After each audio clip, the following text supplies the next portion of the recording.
Então hoje é o nosso sexta pregação, sexto episódio da nossa série Esquerdismo, o ídolo de muitos cristãos. Ao longo dos últimos domingos eu tenho tentado falar que muitos cristãos, eles expressam vários valores que eles acreditam ser valores cristãos, mas na realidade são valores esquerdistas, comunistas, que se infiltraram na igreja e se tornaram um ídolo, de tal maneira que mexer nesse ídolo é mexer em algo que é sagrado para essas pessoas. Não sem razão, pregar sobre isso aqui, pastorado feminino, é já ter a certeza de ser excluído de vários meios, como acontece comigo, inclusive aconteceu essa semana, é ser excluído das rodinhas de vários e vários evangélicos, porque para mim é muito claro que o pastorado feminino é uma doutrina é uma ideia que surge do feminismo, e eu vou tentar defender essa tese aqui ao longo de minha pregação. Então vamos ler ali 1 Timóteo, capítulo 2, verso 12. Pois não permito que a mulher ensine, nem exerça autoridade sobre o homem. Se você está ouvindo também a primeira pregação que você está ouvindo sobre esquerdismo, e é claro que você é feminista, vivendo no Brasil, não tem como ser diferente, a não ser que você seja exposto a conteúdos contrários ao feminismo, você é doutrinado pelo feminismo desde que nasceu. Portanto, desafio você a ouvir as outras pregações, que é bem provável que essa aqui possa descer um pouquinho aí quadrado na sua goela aí. Então vamos lá. 1 Timóteo 2,12, vou ler novamente. Pois não permito que a mulher ensine, nem exerça autoridade sobre o homem, mas esteja em silêncio. Gente, há aqui uma construção gramatical complexa. Ele inverteu a sintaxe. Há palavras difíceis aqui. Gente, qual a dificuldade em entender um texto tão simples quanto este? A não ser que fomos doutrinados. A não ser que fomos enganados por décadas. E não para aqui. 1 Coríntios 14:34. Conservem-se as mulheres caladas nas igrejas, porque não lhes é permitido falar, mas estejam submissas como também a lei o determina. Se, porém, querem aprender alguma coisa, interroguem em casa seu próprio marido, porque a mulher é vergonhoso falar na igreja. Gente, ou a Bíblia está errada, Paulo é machista, e a gente tem que se rasgar o que Paulo falou, porque não rasgar todo o restante? Ou a gente segue o que está aqui? Ignorar isso não dá. É muito claro, é vergonhoso para a mulher falar na igreja. 1 Coríntios 11:3. Cristo, o cabeça de todo homem, e o homem, o cabeça da mulher, e Deus, o cabeça da igreja. Mas quando há uma pastora, essa pastora está sendo cabeça, inclusive, de seu próprio marido, o que é uma aberração. Aberração.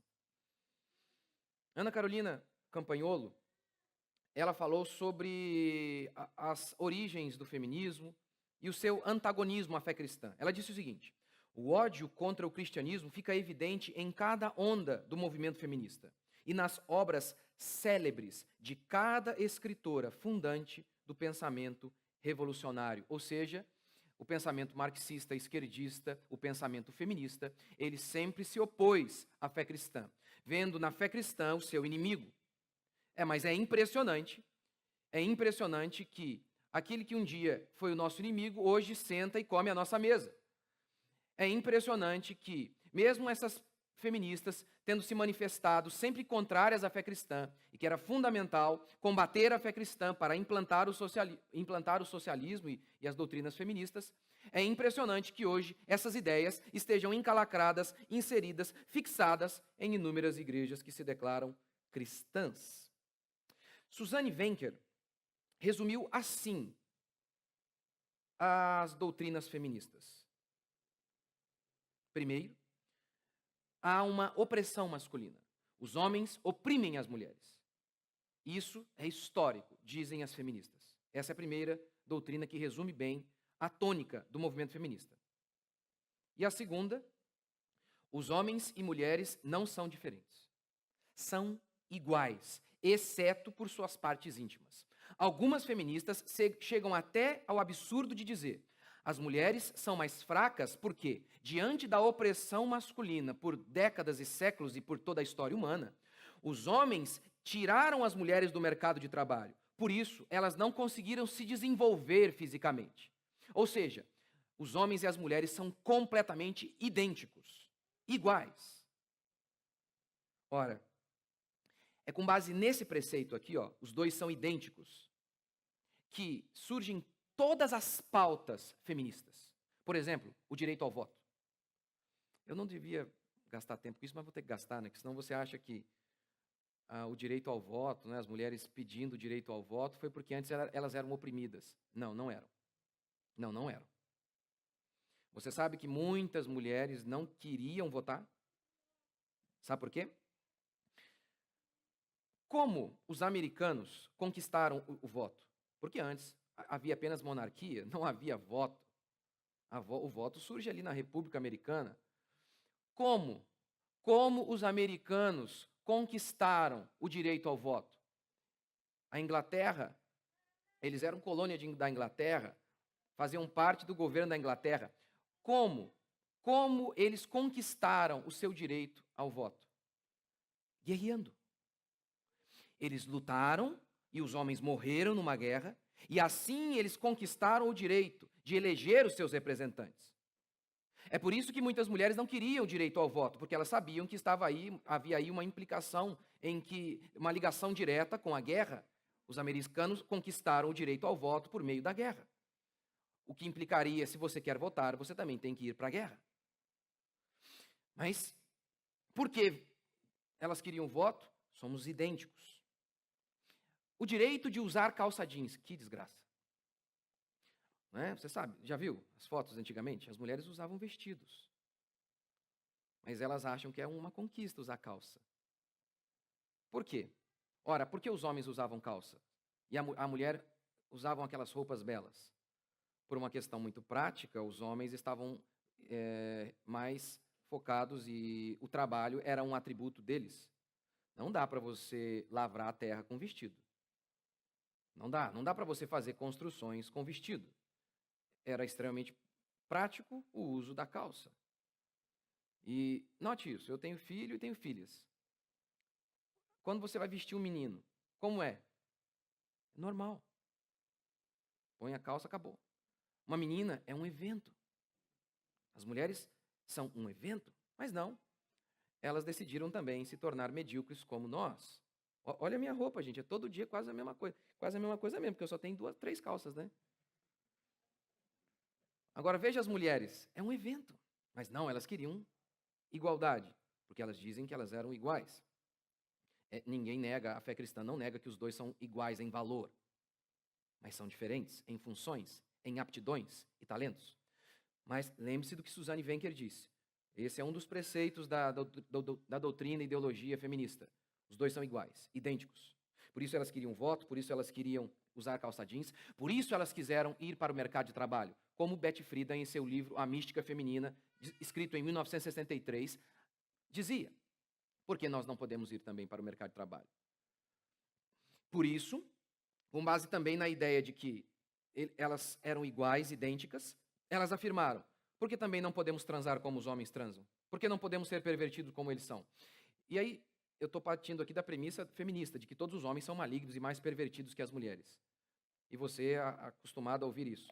Mas, gente, se esse homem é pervertido e ele sai com várias mulheres, ele tem que ter mulheres para ele sair com elas. A não ser que ele saísse com um boneco de plástico, aí sim a gente podia afirmar que ele é mais pervertido que as mulheres. Mas se as mulheres aceitam dormir com eles, é porque elas também são pervertidas, tanto quanto eles. Isso é fato. Mas ok, vamos partir da perspectiva de que o homem tinha um direito diferente, que era a liberdade sexual. A revolução sexual desencadeada na década de 60, capitaneada principalmente pelas feministas, diziam isso. Por que não podemos fazer como eles? Por que não podemos mascar tabaco? Por que não podemos fumar como eles fumam? Somos iguais. E hoje também.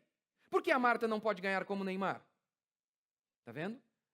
Várias e várias pautas feministas se assentam na ideia de que os dois são idênticos, em dons e aptidões. E é também com base nessa perspectiva que cristãs disseram: é verdade. Por que também não pode haver pastor? Porque, como vou defender aqui, até 1850, não havia uma pastora sequer em todo o mundo. Será que é coincidência? Basta surgir a primeira onda feminista no século XIX e então começam a surgir pastoras. Coincidência? Creio que não. Creio que não. Eu quero então tentar defender a tese de que a Bíblia é muito clara sobre a liderança na igreja. Então, primeiro, o amparo de toda a Escritura a este texto aqui, que é muito claro.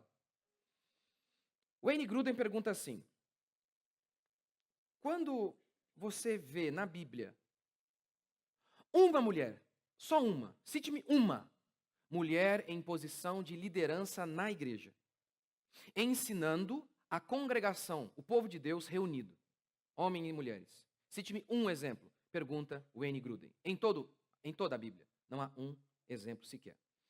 Você tem no Antigo Testamento mulheres profetisas, e vou tentar defender que profetizar é diferente de ensinar. Você tem profetisas, você tem uma juíza, e uma só. Uma juíza. Você tem pastoras de ovelha, de bicho. Nenhuma sacerdotisa. Nenhuma apóstola. Nenhuma sequer presbítera, bispa. Nenhuma em toda a Escritura. Paulo diz em Timóteo 3:1, se alguém deseja ser bispo, a palavra bispo significa supervisor, líder. Se alguém deseja ser líder na casa de Deus, deseja algo excelente. É necessário que o bispo seja irrepreensível, marido de uma só mulher. Gente, só um homem pode corresponder a essa característica aqui, ser marido de uma só mulher. Portanto, quando ele vai falar sobre as características para aquele que quer ser líder, ele se direciona a homens. Homens. Mas, pastor, a Bíblia não fala que as mulheres profetizaram? Sim, porque profetizar é uma coisa. Exercer ensino e liderança na igreja são coisas diferentes. São coisas diferentes. E, se você diz que são a mesma coisa, então você está dizendo o seguinte: num lugar, Paulo disse que não podia ensinar, mas em outro lugar na Bíblia está permitido. Ou seja, você se tornou liberal. O liberal é aquele que crê que a Bíblia tem contradições, que a Bíblia tem erros. Só dá para você conservar esse argumento se você afirmar que a Bíblia possui erros. Mas não, a Bíblia é muito clara em expressar que profecia é uma coisa e ensino e liderança são coisas diferentes. O próprio Wayne Grudem resume assim: profetizar é exprimir algo que Deus trouxe à mente espontaneamente, ao passo que ensinar é explicar ou aplicar a Escritura. Tertuliano, um dos pais da igreja no século II, ele disse que era permitido às mulheres profetizar, porém, não é permitido à mulher que fale na igreja, mas também não lhe é permitido ensinar e nem batizar. E vejamos então essa distinção entre profetizar e ensinar e liderar a igreja. Romanos 12, versos 6 e 7. Tendo, porém, diferentes dons, segundo a graça que nos foi dada, se profecia, segundo a proporção da fé, se ministério, dediquemo-nos ao ministério, ou o que ensina, esmere-se no fazê-lo. Uns receberam o dom de profetizar, outros de ensinar, mostrando que há uma distinção aqui. Paulo fala em Efésios que Deus concedeu dons aos homens, e aí ele começa a descrever os ofícios. Apóstolos, mestres e profetas, mostrando que uma coisa é um mestre, outra coisa é o profeta. É claro que aqui ele está falando já de ofícios mesmo, mas mesmo assim ele faz distinção. Wayne Grudem explica assim: era o ensino e não a profecia que provia as normas doutrinais e éticas pelas quais a igreja se norteava. Exemplo, a Bíblia fala que Ágabo profetizou que Paulo ele seria preso se ele fosse para Jerusalém. Há também uma profecia lá em Atos falando que haveria fome naquele período. Isso era uma profecia. Não servia para guiar o povo no sentido de passar um dogma, passar uma doutrina e que o povo deveria seguir para sempre. Não, o ensino está intimamente ligado à liderança. É o que Paulo faz aqui em Timóteo. É por isso que você tem na Bíblia as filhas de Filipe que profetizavam. a irmã de Arão, juntamente com as mulheres que profetizaram. Você tem a juíza Débora, você tem Ulda profetizando. É por isso que você vê em Atos capítulo 2, verso 17, aquela profecia de Joel se cumprindo no Pentecostes. E a profecia dizia que o Espírito Santo viria e então filhos e filhas profetizariam. É por isso que você tem muitos exemplos de mulheres profetizando na Bíblia. Mas você não tem um exemplo sequer de uma mulher ordenada para o ministério pastoral em toda a Escritura. Sacerdotal no Antigo Testamento, no presbitério, apóstolo, nenhuma sequer. Portanto, além de essas passagens aqui serem muito claras, não permito que a mulher exerça a autoridade de homem na igreja. Você até tem uma juíza lá, uma mulher liderando, exceção, mas você tem, liderando o povo. Mas na igreja, no templo, nem um exemplo sequer, tanto no Antigo quanto no Novo Testamento. Portanto, qual é a origem do pastorado feminino? Se você quiser encontrar a origem, não procure em Paulo ou em Pedro. Procure pelas feministas. Ali está a origem do pastorado feminino. Ana Carolina Campagnolo, em seu livro Feminismo, Perversão e Subversão, ela diz o seguinte: as primeiras insinuações e apologias ao sacerdócio feminino dentro das igrejas começaram justamente com essa mulher, a feminista Elizabeth Stanton. Começa ali, que era antipática aos dogmas cristãos. Wayne Grudem, em seus 2 livros, Feminismo Evangélico e Confrontando o Feminismo Evangélico, ele mostra esse dado histórico interessante. Até 1850, não havia uma pastora sequer em todo o mundo. No século XIX, começa a surgir o que é chamado de a primeira onda feminista. E aí, então, de 1850 até 1950, 98% das igrejas se mantinham assim, sem permitir o pastorado feminino. Mas já havia 2% ali, o que é explicado pela primeira onda feminista. Mas aí, então, na década de 60, nós temos a segunda onda feminista. E aí, meu amigo, começam a surgir milhares e milhares de pastoras espalhadas pelas igrejas. Veja o que diz Wayne Grudem. Antes do advento das publicações feministas evangélicas, nos anos 1970, as passagens polêmicas de hoje sobre as mulheres no ministério não eram consideradas obscuras. Esta passagem que eu li aqui para você, não permito que a mulher exerça autoridade de homem. Ele diz, ninguém antes do feminismo considerava que essa era uma passagem difícil. Tanto é que a igreja se conservou por 19 séculos sem ordenar uma mulher sequer ao ministério. E aí, como eu já citei para vocês, ele pergunta, onde há na Bíblia toda, um só exemplo de mulheres ensinando publicamente ao povo de Deus congregado? Às vezes as pessoas, constantemente, elas querem argumentar comigo sobre isso, elas citam Débora, citam não sei quem, e eu vou falando, tá, pastora, cite uma pastora, sacerdotisa, apóstola, presbítera, vai, cita. Não, mas Raquel, de bicho, gente, ela foi... Ulda profetizou, mas não era pastora, não era sacerdotisa, não era. Cite-me um exemplo apenas. Não há. Quais são os argumentos contrários a isso que eu acabei de falar aqui? Quais são os argumentos das feministas? Feministas evangélicas, que absurdo, é quase um judeu nazista. Primeiro, Paulo estava errado. E este é o único argumento lógico. Este é o único que faz sentido. Todos os outros são contraditórios e ridículos. Este aqui faz sentido. Paulo era machista. Portanto, vamos retirar esse pedaço da Bíblia em que Paulo fala isso, porque a Bíblia tem erros. Esse é o único caminho lógico. Se tornar liberal. O liberalismo é a crença de que a Bíblia tem a palavra de Deus, contém a palavra de Deus. Ela não é a palavra de Deus. Ou seja, de Gênesis a Apocalipse, nós temos ali muito de palavra de Deus. Mas não há palavra de Deus em toda a Bíblia. Ou seja, ela contém erros. Foi o que elas disseram. Simone de Beauvoir acreditava que a Bíblia tinha grande responsabilidade pela situação opressiva em que as mulheres se encontravam.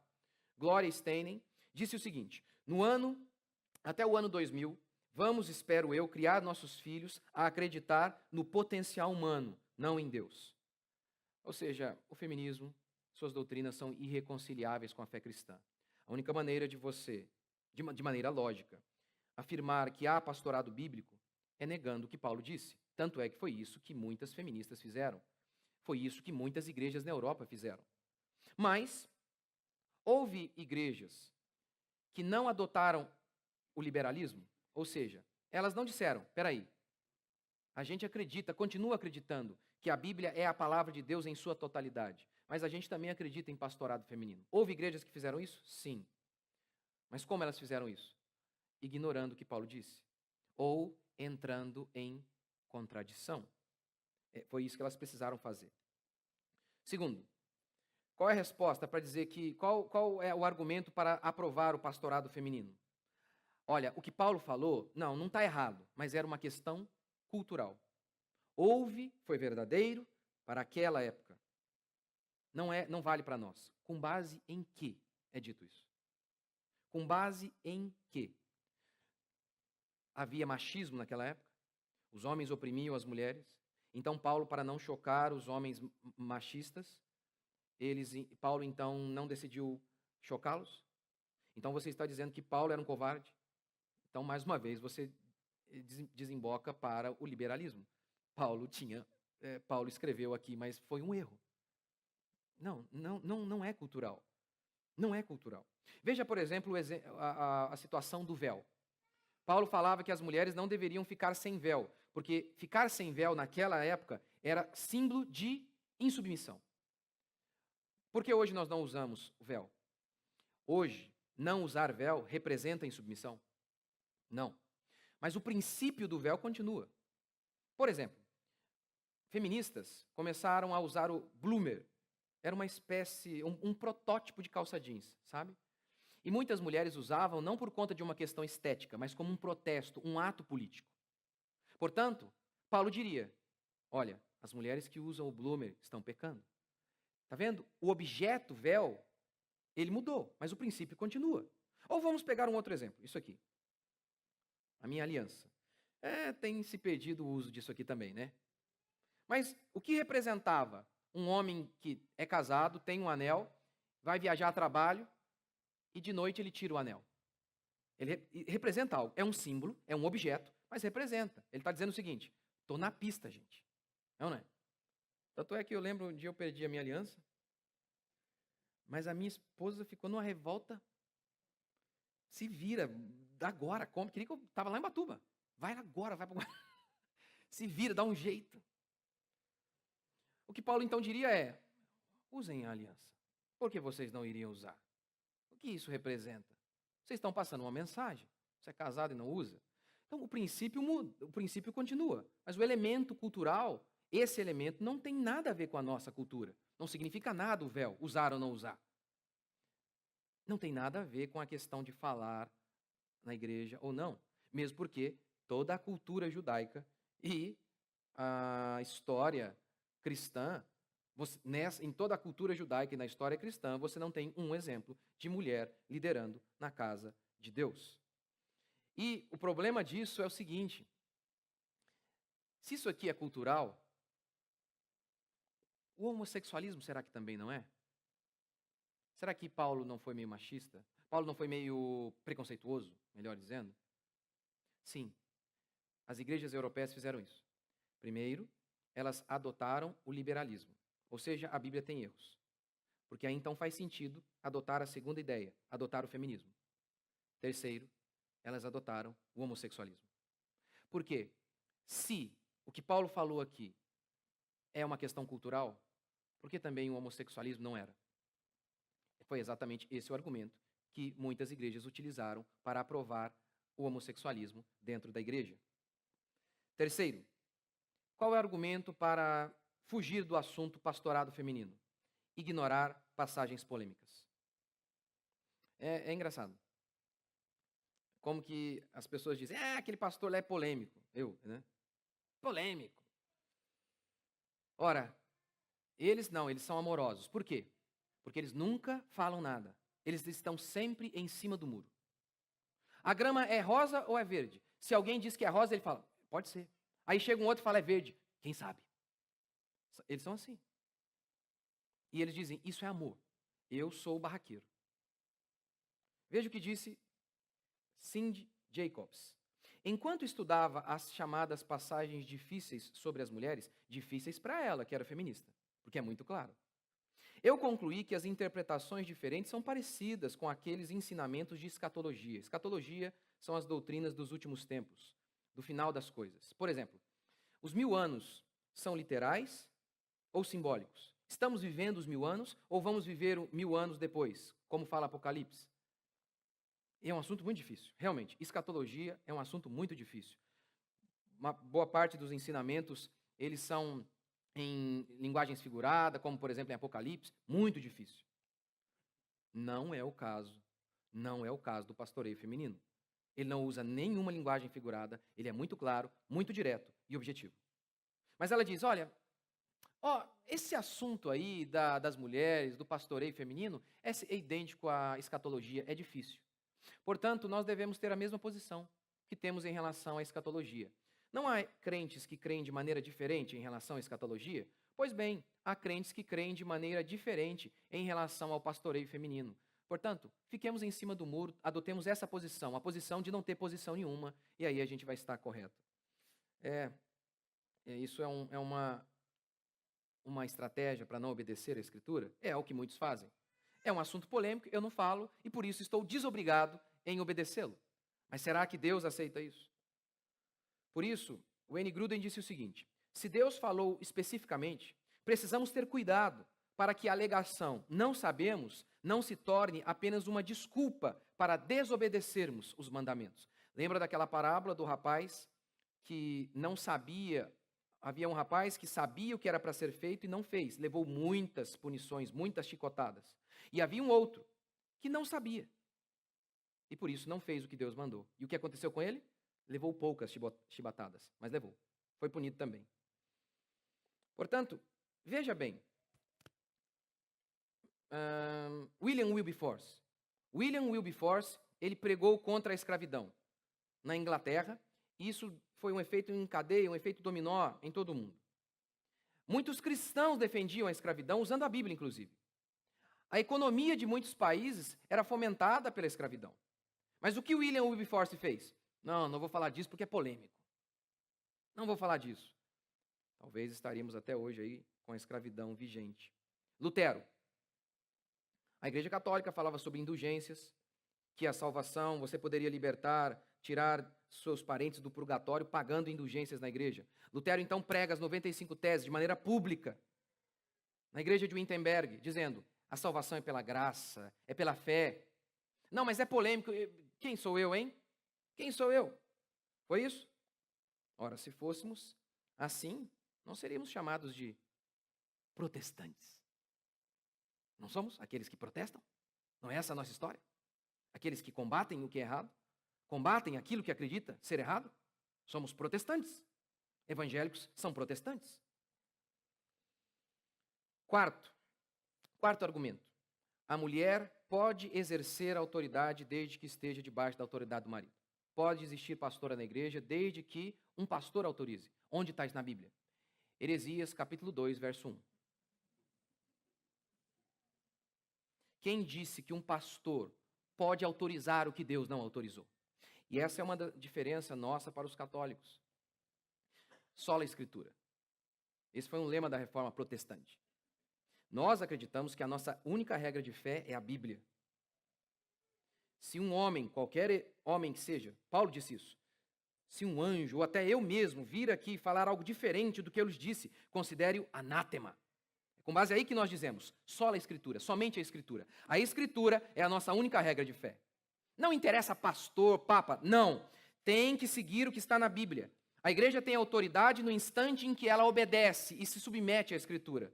Porque se católicos acreditam que a igreja gerou a Bíblia, nós acreditamos o contrário. É a Bíblia que gerou a igreja. Foi a pregação da Bíblia que gerou a igreja. Portanto, ela é a autoridade máxima. Ela é maior do que qualquer homem. A única autoridade que um homem tem é a autoridade de ser fiel à Escritura. Em que lugar da Escritura está escrito que, desde que um pastor autorize, pode existir pastora? Em Apocalipse 22, 18 está escrito, maldito aquele que fizer algum acréscimo a este livro da profecia.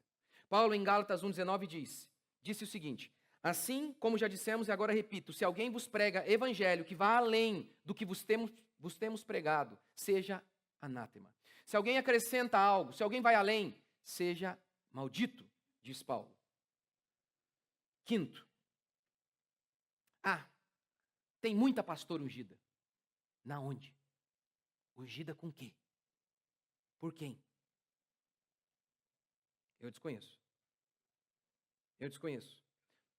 Mas, ainda que exista, pastoras fiéis à Escritura, e daí? Somos protestantes ou não? Para nós, a maior regra de fé é a nossa experiência ou o que a Bíblia diz? É o que a Bíblia diz. Lembra do Antigo Testamento? Se aparecer um profeta fazendo sinais, declarando sinais, e esses sinais se cumprirem, mas, logo em seguida, eles disserem a vocês, vamos após outros deuses, lembrem-se, isso é um teste. Isso é um teste. Então, ainda que pareça ser fiel, pareça ser ungida, a experiência nunca é maior do que a Escritura. Seguimos a Escritura. E lembre-se, ser usado por Deus nem sempre é o mesmo que ser aprovado por Deus. Sansão saiu com uma prostituta num dia. No outro, ele carregou a porta de uma cidade. Naquela época, as cidades eram cercadas por portais, por muros, e havia ali na entrada o portão. Ele pegou então aquele portão gigante e carregou por quilômetros. Ou seja, um milagre. À noite, ele sai com uma prostituta. No outro dia, o Espírito Santo o reveste para fazer o milagre. E aí? Significa então que se prostituir é correto? Sansão era cheio de licenciosidade, fornicador, adúltero, desobediente aos seus pais. E por um momento, ainda assim, o Espírito Santo vinha sobre ele. E isso significa que ele era aprovado por Deus? De maneira alguma. Lembre-se de Balaão. A Bíblia diz que Balaão era falso profeta, mentiroso, sem vergonha. Mas em um dado momento, o Espírito Santo veio sobre ele e ele profetizou de maneira verdadeira. Mesmo assim, ele não era verdadeiro. Sexto, Iuda, Débora, Febe, essas mulheres, pastoras? Eu citei só 3, há algumas mais aí, mas... Pastoras? Não. O texto diz que elas profetizaram. O texto diz que Débora era juíza, não sacerdotisa. Não exercia ministério sacerdotal ali, no templo. Não. E Febe? Febe, eles dizem, olha, Febe era diaconisa. Ainda assim, o diácono era diferente do presbítero. O diácono era aquele que servia as mesas. Lembra lá em Atos? Mas você não tem essa confirmação de que ela era diaconisa. E eu explico. Em Romanos 16:1 está escrito assim: recomendo-vos a nossa irmã Febe, que está servindo a igreja de Cencreia. A palavra servindo aqui em grego é diácono. É diácono. Então tá vendo? Tá vendo? Febe era diaconisa. Mateus 23:11. Mas o maior dentre vós será vosso diácono. E há várias outras vezes em que a palavra diácono aparece não no sentido de ofício, mas apenas no sentido de alguém que serve. Apenas isso. E você pode ir para casa e conferir o que eu estou falando. A Bíblia com o dicionário da Strong, você pode conferir se isso que eu estou falando é verdade. Você pode fazer lá uma busca, coloca lá busca. A palavra diácono, às vezes que ela aparece, e você vai notar isso. Há momentos em que se refere ao ofício de diácono e às vezes que se refere apenas à função de servir alguém, sem nenhuma conotação de um ministério. Sétimo, a Bíblia não diz que em Cristo não há distinção entre nós? E o texto que eles citam é este aqui. De Sarte, Gálatas 3:28. Não pode haver judeu nem grego, nem escravo nem liberto, nem homem nem mulher, porque todos vós sois um em Cristo Jesus. Primeiro, este texto está dizendo aqui que nós não temos nenhuma diferença de funções e aptidões, é isso? O contexto do texto é isso? Qual é o contexto de Gálatas? Judeus, aqueles judeus, os judaizantes, eles queriam inserir coisas na igreja. Você sabe, os judeus historicamente acreditavam que apenas eles poderiam ser salvos. Lembra de quando Pedro pregou aos gentios e levou uma emparedada dos próprios apóstolos? Como você entrou em casa de gentio? Porque eles não acreditavam que o evangelho deveria ir para os gentios, Que os gentios não deveriam ser salvos, apenas eles. Mas Paulo vem e diz o que em Gálatas? Não. Lembra da profecia dada a Abraão? Abraão, em ti serão benditas todas as famílias da terra. O evangelho é para todos. Em Cristo não há judeu ou gentio, mulher ou homem. Somos iguais em valor diante de Deus. É isso que ele está dizendo. Mas espera aí. Isso aqui significa dizer que nós somos iguais também em funções? Ora, aí você vai ter que então concordar com as feministas, que dizem, não há diferenças entre homens e mulheres, exceto por suas partes íntimas. É isso? Você está concordando então com as feministas? É claro que não é isso que o texto diz. Somos iguais em valor, mas temos funções diferentes, como o próprio Paulo diz. O homem é cabeça, a mulher deve se submeter, o homem deve ser o provedor e protetor da sua casa, a mulher será conservada na missão de mãe. Os dois são iguais em valor, mas são diferentes. Você, homem, você menstrua? Você tem útero? Somos diferentes, não somos? Então é isso que esse texto está dizendo? Está apoiando então o feminismo? Somos iguais, exceto por nossas partes íntimas. E aquela parte em que Paulo falou que a mulher é mais frágil? Ele está dizendo, olha, vocês são diferentes. É óbvio que esse texto aqui está falando sobre salvação e não sobre dons e aptidões que nós temos. Nas igrejas, as mulheres podem orar, profetizar, cantar em público, falar a outras mulheres, ensinar particularmente homens e mulheres, como Atos 18, 26 mostra, evangelizar, como João capítulo 4, versículo 28 e 30 mostra. Por que Deus estabeleceu o homem como líder? Porque somos diferentes. Os homens possuem uma disposição natural à liderança. A mulher possui uma disposição natural ao cuidado das pessoas. Somos diferentes. Eu tenho 3 filhos. Eu tenho meninos, um menino e 2 meninas. É muito fácil de perceber que eles são diferentes. Muito fácil. Muito fácil. Basta dar um berrinho com as minhas filhas e elas já derretem. São diferentes? Possuem gostos diferentes? A minha filha do meio, ela em casa ela quer usar vestidinho o tempo todo. Não é nem minha esposa que fica falando. Somos diferentes. Temos dons e aptidões diferentes. Deus nos fez de maneira que nós temos aptidões e dons únicos. Os homens podem fazer coisas que as mulheres não podem. As mulheres podem fazer coisas que os homens não podem. Um homem pode virar o concreto o dia inteiro e chega em casa 2 minutos com o bebê, já dá um problema na coluna dele, não dá? Muitos têm. E a paciência, a ternura que as mulheres têm, que é óbvio, direcionado para o cuidado de crianças. Mas vou falar disso mais daqui a pouco. Quais são os problemas que o feminismo, entrando na igreja e aprovando o pastorado feminino, geram para nós, para mim e para você? Para você, meu irmão, que está pensando no seu trabalho da semana que vem, que quer ter apenas uma vida feliz, que talvez ache que esse assunto não tenha nada a ver com você, que é irrelevante frequentar uma igreja que tem pastoras, não tem problema algum. Primeiro problema de igrejas que adotam o feminismo e permitem pastoras. Quando você se desvia em um ponto, você acabará se desviando em vários outros. É a constatação de Wayne Grudem. As igrejas na Europa morreram. Praticamente não existem igrejas cristãs na Europa. Wayne Grudem fala sobre isso. Ele diz o seguinte: primeiro, essas igrejas adotaram o liberalismo, dizendo, a Bíblia tem erros.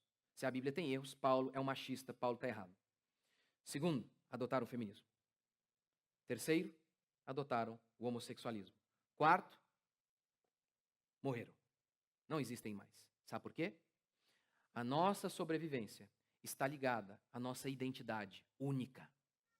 Porque se somos idênticos ao mundo, o próprio mundo nos repele dizendo, por que precisamos de vocês se vocês são exatamente o que nós somos? Vocês não têm nada a nos oferecer de diferente. Vocês são a exata expressão do que nós somos. Jesus disse isso. Se o sal, que são vocês, cristãos, que impedem este mundo de apodrecer. Se o sal perde o sabor, ele não presta mais para nada, a não ser para ser pisado. É isso mesmo que as feministas fazem. Primeiro, nos abraçam, nos envolvem e dizem: nossas doutrinas são iguais às de vocês. E entram para dentro da nossa casa. E depois, nos expulsam da nossa casa. Foi isso que o feminismo, foi isso que o liberalismo e essas doutrinas malignas fizeram com a igreja na Europa. Sempre que você aceita um elemento da cultura, por conta de pressão cultural, por conta do medo de enfrentar a cultura, você aceita um pontinho. Naquele instante você abriu uma brecha para que uma avalanche de outras doutrinas entrem. Isso está presente na Bíblia. A ideia de que o inimigo só precisa de uma brechinha para entrar e depois conquistar todo o território. Isso está na Bíblia, está na literatura, está nas anedotas. Por exemplo, Paulo disse: um pouco de fermento leveda toda a massa. Só um pouco. Só um pouco. Está na literatura. Durante anos, os gregos tentaram invadir Troia, na famosa Ilíada de Homero. Não conseguiram. Mas o dia que eles conseguiram enganar os troianos e colocar lá um presente, um cavalo, daí que vem o presente de grego, eles entraram, uma brechinha. E a partir dali, daquela única brecha, daqueles poucos soldados, uma multidão de soldados invadiu Troia e destruiu Troia. Você já deve ter ouvido também aquela história do homem que queria entrar na casa e o dono não deixava. Ele falou: então deixe-me colocar apenas um prego aí. E esse prego será meu, ele será minha propriedade. Ninguém poderá mexer nele. Ele é o meu prego, ok? E aí o homem foi lá, então, falando já que o prego era dele. A única coisa na casa que pertencia a ele era o prego. Ele foi lá e colocou um animal morto dentro daquela casa, preso ao prego. E por isso as pessoas não podiam mais ficar lá, porque isso incendiou a casa inteira. A ideia de que permita uma brecha apenas para que o inimigo conquiste outros e outros territórios está em todos os cantos. Primeiro o homem diz assim: eu acho que é um elemento cultural o que Paulo falou ali sobre mulheres não poderem ser pastoras. É cultural. Aí depois eles dizem: eu acho que o homossexualismo também é cultural. Hoje o mundo mudou. O rapaz um dia está lá, a mulher dele, sabe? A lei da gravidade é cruel com todos. As coisas começam a cair. A mulher começa a ficar mais feia. E aí um dia ele está no trabalho. Na casa dele, a mulher só fala de conta, de criança, de pagar não sei o quê, de comprar. No trabalho, a moça está tudo ali em cima. Um papinho do tipo: que homem. E aí esse rapaz começa a pensar: mas peraí, se Paulo errou em relação ao pastoreio feminino, por que ele também não errou em relação ao mandamento de que a gente tem que ficar com a esposa até que a morte separe? Por que não? Se era cultural a questão do pastoreio, será que também não era cultural a questão do casamento? É só isso que o inimigo precisa, uma brecha, uma brecha.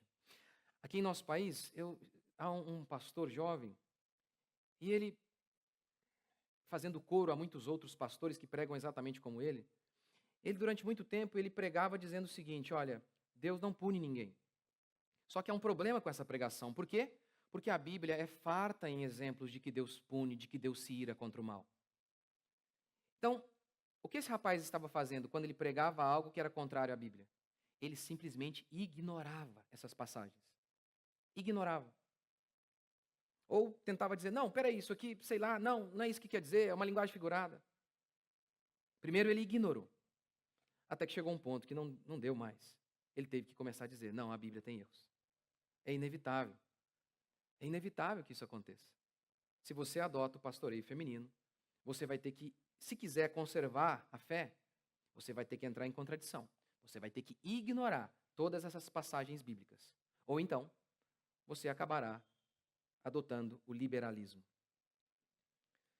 Segundo problema, falta de liderança. Falta de liderança. Deus fez o homem com características mais adequadas à liderança. Portanto, se uma igreja é liderada por uma pastora, essa igreja está sem líder. Essa igreja está sem líder. Irmã, seja sincera. Seja sincera. Você acha mesmo que faz parte da essência feminina o confronto? O combate? Isso é um atributo do homem. É um atributo do homem. Pode ver. Às vezes você está lá no trânsito. O cara vem e, sei lá, ele te xinga de tudo que é nome, te ofende, você, mulher. É óbvio que esse cara merece levar uns tapas. Mas não importa o que aconteça, o que você fala pro seu marido? Não, amor, deixa quieto. Você não foi feita para o combate. Não foi. Deus não fez você assim. Não fez. Na igreja, a gente precisa combater. A gente precisa confrontar muitas coisas. Por exemplo, Paulo expulsou um homem da igreja. Você acha mesmo que as mulheres elas têm essa predisposição para esse enfrentamento? Não, não possuem. Não possuem. Por isso, essa característica básica de um homem, a firmeza, não está presente nas mulheres. Sendo assim, igrejas em que há pastoras estão sem líderes. Estão sem líderes. O que é uma desgraça. É claro, convido você a ouvir minhas outras pregações. Em uma delas eu falo sobre a guerra à masculinidade. Há um ódio pela masculinidade. Se tem uma coisa que caracteriza a masculinidade, é essa firmeza, é o confronto, é a liderança. O mundo hoje odeia a masculinidade. Odeia. Inclusive os homens, eles querem pastores que pregam como meninas. Não há nenhum problema em meninas serem meninas, mas há um problema em homens se comportando como meninas. Não pense que eu estou aqui com isso dizendo que eles são gays, que eles são molinhos no jeito de falar. Não, não é isso. É que a sua pregação é apenas sobre amor. Não há confronto em relação aos pecados das pessoas, o que é um elemento fundamental na pregação do evangelho. Raça de víboras. É sério? Gente, vamos ser sinceros. Combina uma mulher? Pensa nisso, João Batista. Raça de víboras. Jesus, suas cobras. Paulo, seus cães. Gente, combina uma mulher franzindo a testa e dizendo, cobras. Hã? Combina? Faz sentido para você? Seja verdade, seja sincero. Faz sentido? Não faz. Porque não é atribuição delas. Não é. Citei isso esses dias, vou citar de novo. No Antigo Testamento, se um filho insistia em viver no pecado, ele tinha que ser apedrejado. Apedrejado. Nós não podemos fazer isso hoje, mas podemos expulsar de casa. Sim, porque inúmeras vezes, um filho que traz problemas para casa, ele destrói os outros irmãos. E às vezes, não tem jeito. Para salvar o corpo, tem que cortar o braço. Eu já tive que aconselhar algumas famílias assim. O pai, de bate-pronto, dizia, eu sabia. Faz tempo que eu estou pensando nisso. Infelizmente, não há outro caminho. Eu vou perder os meus outros filhos se eu permitir esse menino que está aqui se drogando, roubando as coisas de casa e sendo um mau exemplo para os outros filhos, que estão me vendo a mim, sendo frouxo em relação a esse menino que entra aqui e faz o que quer. Eu vou perder os meus outros filhos. De bate-pronto, eles diziam isso para mim. E as mães, não. Não, peraí, pastor, não tem outro jeito? Não. Porque nós, homens, temos características que as mulheres não têm. E as mulheres possuem características que os homens não têm. É por isso, então, que às vezes essas pessoas acostumadas nessa cultura feminista que odeiam a masculinidade, chegam a uma igreja onde o pastor é homem, eles, nossa, que pastor agressivo. Nossa, que pregação dura. Por quê? Eles querem um pastor que prega como uma moça. E as igrejas estão carregadas desses homens. Por isso, essas igrejas estão sem líderes. Tanto as igrejas pastoreadas por homens que pregam como meninas, quanto as igrejas pastoreadas por mulheres. Terceiro problema do pastorado feminino, diminuição de homens nas igrejas feministas. Wayne Grudem, no seu livro, ele mostra um dado interessante. Em 1952, igrejas presbiterianas, episcopais e várias outras, a média dos membros era assim: 53% de mulheres que compunham o corpo de membros da igreja e 47% de homens, que é mais ou menos a mesma distribuição da população adulta. Isso em 1952. Vieram as pastoras, veio o feminismo, e aí Wayne Grudem diz o seguinte: em 1996, só 28% dos que frequentavam as igrejas eram homens. Só 28%. Você se lembra daquelas profecias do Antigo Testamento? Quando Deus dizia que ele iria punir o povo? O que ele iria fazer? Dentre várias maldições, uma delas é: não haveria homens. Você não nota isso nessas igrejas feministas? Em igrejas que são lideradas por pastoras? Eu lembro, quando era mais novo, eu era garoto, e eu lembro dos pastores na época discutindo: poxa, como atrair os homens e tal? Poxa, o que fazer? As igrejas só têm muitas mulheres e não sei o quê, bababá. Na época eu realmente pensava que era um problema de temperamento, e depois descobri que na realidade isso tem e muito uma influência feminista. Uma igreja em que homens são homens, eles querem ser liderados por homens. Porque esse é o arranjo que Deus fez. Esse é o arranjo. O feminismo visa nos separar. Visa nos colocar em guerra um contra o outro. A fé cristã não. A fé cristã declara que homens e mulheres são iguais em valor, mas são diferentes em suas atribuições. E eles se complementam. Eles se complementam.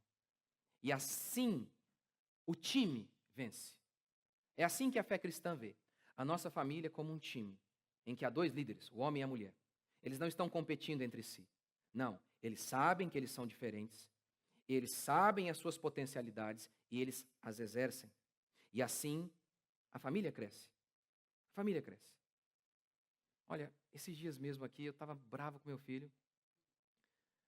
Se não é minha esposa, rapaz. Gente do céu. Eu já falei para vocês, não é? Há pesquisas que mostram que pessoas que têm muitos filhos, elas são menos suscetíveis ao suicídio. Mas são mais ao homicídio. Se pergunta para mim: pastor, tem vontade de se matar alguma vez em casa? Não, me matar não, mas matar já tive. Já tive algumas vezes já. E aí minha esposa, né? Mas tadinha, é até engraçado a minha esposa sendo firme, né? Se você bater nele hoje, eu vou, não sei o que eu vou fazer não, mas eu... Belezinha, né? Belezinha. Não pode, hoje não, você está errado. E é uma bênção isso. É uma bênção. Como que a gente se completa. Como que as mulheres são mais pacientes. Como que as mulheres são mais afetuosas. E quanto que as crianças precisam disso.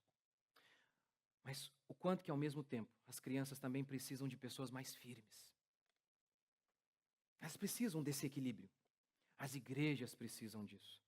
Da liderança firme de um homem de verdade. Mas também do amor, do cuidado que as mulheres têm de uma maneira que nós, homens, não temos. E assim, a fé cristã nos vê como nós dois, homem e mulher, ambos criados à imagem e semelhança de Deus. Os dois. Mas cada um com suas funções, aptidões e dons únicos. Assim, nós nos complementamos e o reino de Deus avança. Assim, nós ficamos em nossas atribuições, exercemos a nossa missão, carregamos os nossos fardos típicos de cada atribuição e dessa maneira o reino de Deus se expande. O reino de Deus avança. Veja se não é uma bênção. Não é uma bênção ter um pai firme em casa. Quantas vezes eu quis arrebentar o meu irmão? Eu quis matar aquele moleque. Várias vezes. Mas eu pensava em quem? No amor pelo meu irmão? Não, pensava no medo do meu pai. Se eu bater nele, rapaz, estou frito. Eu vou apanhar demais, eu não posso bater. Meus amigos falavam que saia na porrada. Eu tinha um amigo meu, saia na porrada com um amigo dele. Eu falava, gente, isso que é família. Isso que é. Aqui em casa, negócio chato, não pode nem matar o irmão. Que coisa. O que é um pai firme em casa? O quanto um pai firme nos livra do que é mal. A minha esposa é muito firme com os meus filhos. Mas não tem jeito. Não tem jeito. Eles têm mais medo de mim. Não tem jeito. Quando a minha esposa repreende a minha filha, e às vezes a minha esposa sai no corredor assim, indo em direção ao quarto. A minha filha já fica desesperada. Mãe, não fala pro pai. Não bate em mim, a senhora. Não, não, não. Por favor. Por favor. Eles imploram. É normal. Primeiro, já notou que a sua voz, homem, é mais grossa? Gente, há um efeito psicológico nisso. Você acha que não? Por exemplo, lembra lá na escola? Aquele cara falava grosso, feio. Porque cara feio dá medo, né? Vê se dá pra ficar com medo do Tom Cruise, bonitão daquele jeito. Não, você fica com medo do cara feio. O cara chega, ô meu, vou te pegar lá fora. Não é? É. Deus fez você assim. Portanto, não adianta querer negar que há uma liderança inata, intrínseca no homem. Deus nos fez assim. Mas o feminismo instalou seu ídolo nas igrejas evangélicas. E hoje, homens têm medo de falar isso. Medo de pregar contra isso. Mas que Deus restabeleça a masculinidade em pastores, em vários deles que acreditam exatamente como eu, mas não têm coragem de falar. Que Deus, em sua graça e misericórdia, levante homens para conduzir a igreja, de maneira que as famílias cresçam saudáveis, de maneira que o reino de Deus se expanda e o nome de nosso Senhor Jesus Cristo seja glorificado. Você crê? Vamos ficar de pé?